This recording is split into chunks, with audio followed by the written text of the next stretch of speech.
the overall climate change discussion and the overall funding that we are going to receive under the country partnership framework over the next 10 years. Also, over the last 2 to 3 weeks, thanks to again the great effort and work done by the Ministry of Climate Change, we have had very constructive discussions with the IMF team with respect to the resiliency fund that we requested last year, and we have made very meaningful progress around that, and inshallah we will hear from them pretty soon on that front as well. And this is on top of obviously the international capital markets, etc. This afternoon I'm going to be at the launch ceremony of a green sukuk. So a lot of things are happening in that space. But what I said in the climate finance conference a few weeks back as well, while financing is very critical, the real discussion and the real issue for us is capacity and capacity building at our end. It's therefore, when we look at back to the flood discussion in 22, we had pledges of a little over $10 billion. What did we ultimately receive? 1/3 of that. And the reason for that is, as a country, we could not come up with investable, bankable projects. And that is what we need to work on. And that's where the technical assistance is as important as the financing that we require as a country. Now, coming to the glacier discussion, Secretary Planning and Head UNDP, of course, the video that we just saw, put the what and the why part in context as well.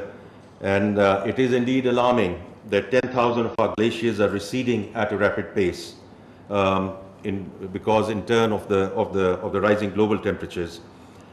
Flooding in the Indus River is a consequence of that, and this disturbed water cycle in turn is already impacting our crop yields, the food production, and indeed the livelihood of millions of people who go into distress situation.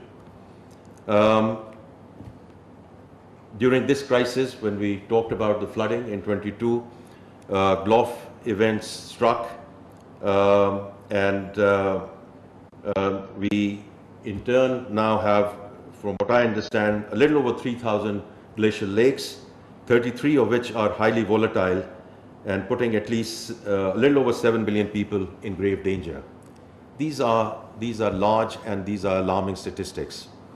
And therefore, I do think all the work that has been done, the preparatory work that has been done in terms of putting a Pakistan Glacier Protection and Resiliency Strategy Framework, which the Secretary Climate Change just explained, and which is now going for public review and input, is a very, very timely action.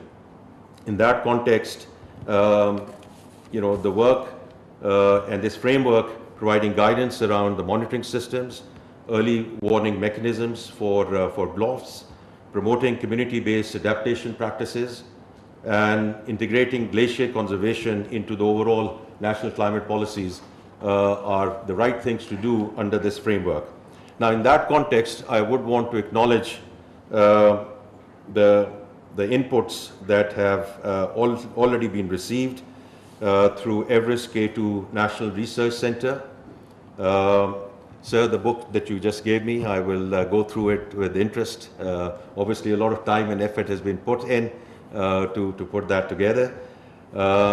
International Center for Integrated Mountain Development, International Union for Conservation of Nature, and of course, all the great work, help, support, assistance that we are receiving from UNDP. The only thing, just looking at your presentation, Secretary Sahaba, and you know how our Prime Minister